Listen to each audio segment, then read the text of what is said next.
Good morning, dear children. Today we shall learn about the powers of the Prime Minister. So, in previous classes, dear children, we have learned very thoroughly about the compositions of Prime Ministers as well as the compositions of Cabinet Minister. So, in democratic countries like India, the role of Prime Minister is very important in the nations in giving leaderships to the nations. So, dear children, in our constitutions, there is no much sayings about the powers of the PM or powers of the Prime Ministers, but we understand that the Prime Minister, he is the head of the government. He is giving leaderships to the nations and he is considered the head of the government while ruling the nations.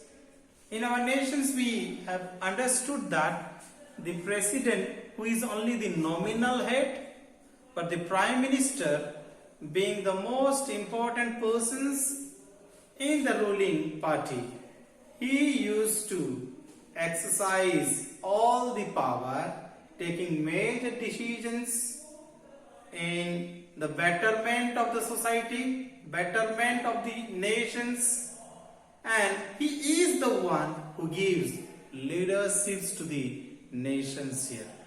So, dear children, we understand that the Prime Minister is having a very wide ranging of powers.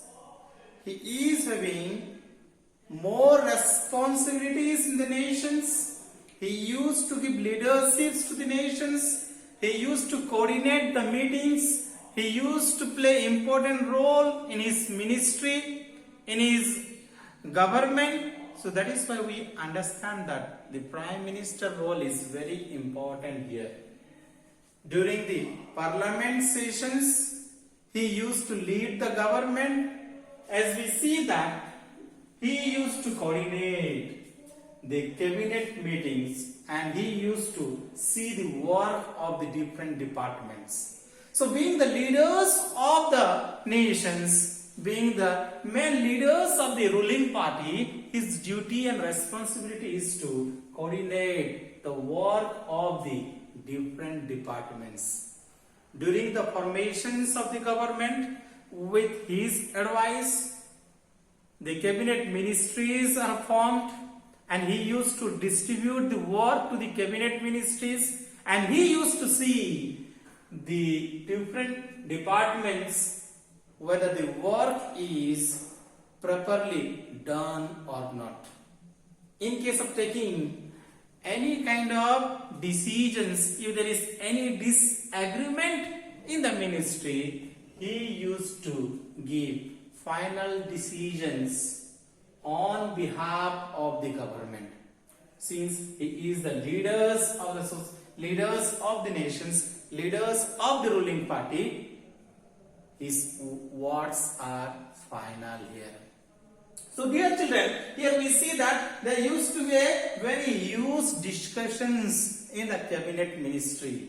If there will be any disagreement during that time, his words will be a final words here.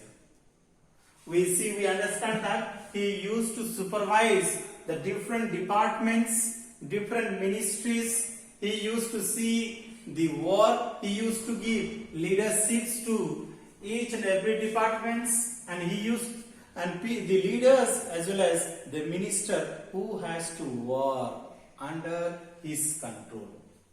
So, dear children, being the most important persons in the government, he used to redistribute the work to the minister here. And he has authority to remove any persons if he is not satisfied with the work the minister is doing. Because he used to give responsibility to the minister, and if the minister is not doing according to these expectations of the prime ministers, during that time he will dismiss the ministers and he will appoint the new ministers in the place of the minister whom he is dismissed.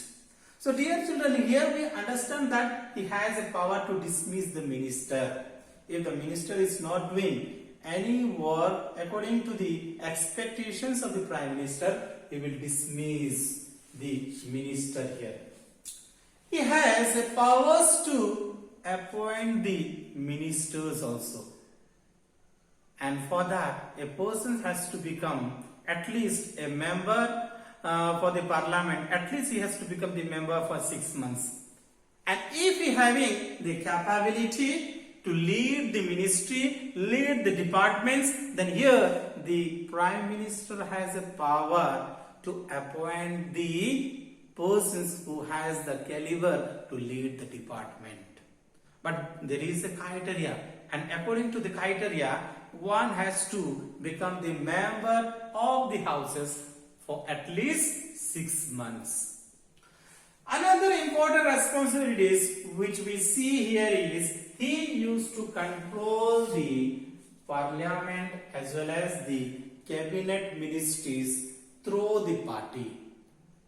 So here we understood that here the role of prime minister is very important here, because during the period of Jawaharlal Nehru, he was one of the most important persons. He was a very caliber leader, and during the leadership time he was giving effective leaders to the nations. He was considered one of the most powerful prime ministers. He used to exercise enormous power. So dear children, here we understand that, see, to become the prime minister of India, the leaders must be having a proper quality. It depends upon the quality, it depends upon the quality as well as the caliber of a person. If he is a very quality person, then his powers is enormous in the government. During the time of Indira Gandhi also, we see that he was a very powerful prime minister, because during the period of Indira Gandhi, she was taking much more effective decisions for the betterment of the societies. So here, since we understood the powers as well as the powers of the prime minister, dear children, which we understood that the prime minister is very, very important persons in the government. Sometimes if the coalition government is there, then his words sometimes his words are going to be limited. Why? Because he has to hear the suggestions of the alliance. He has to hear the suggestions of the alliance. That is the reason he needs to hear the alliance groups who are part of his ministry. But we understand that if the prime minister is having majority seats in the Lok Sabha elections, then his powers is enormous. His words are final. As long as his party is enjoying the majority seats, he is the most important persons in the government, because he used to give leaderships to the nations, used to coordinate the ministry, used to coordinate the cabinet ministry, used to say final decisions regarding several matters in the societies. That is why the prime minister, he is the most authoritative persons in the ruling government, because his powers is enormous here. He is exercising the power here, and that is why we understood that in democratic society, the Prime Minister is one of the important figure.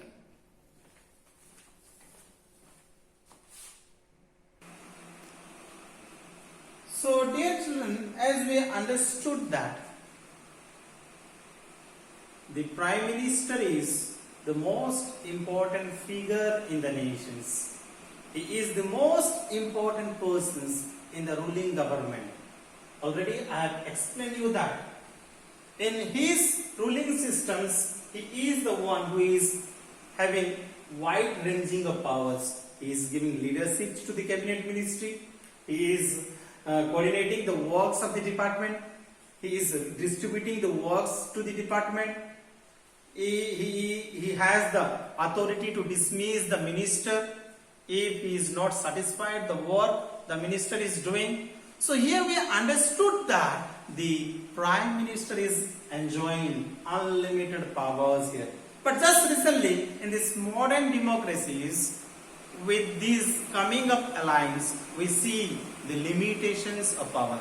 Because with the formations of this alliance group in the government, he has to hear the suggestions of this alliance group. So dear children, we understood that in democratic society, the Prime Minister is enjoying enormous power in the societies because he is giving leaderships to the nations, talking betterment of the societies. He is having final sayings in every aspects of life.